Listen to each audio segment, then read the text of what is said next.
How to stop uploading photos to Google Photos. Hi everyone, it's Sophia to assist you today. Without any delay, let's jump right in. First, open Google Photos and log into your account. After logging into your account, click on your profile located on top right corner of your screen. Then click on Backup.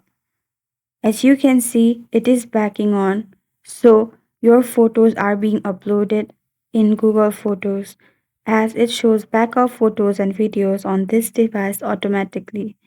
Make sure you turn it off. If you turn it off, it will stop uploading photos to Google Photos.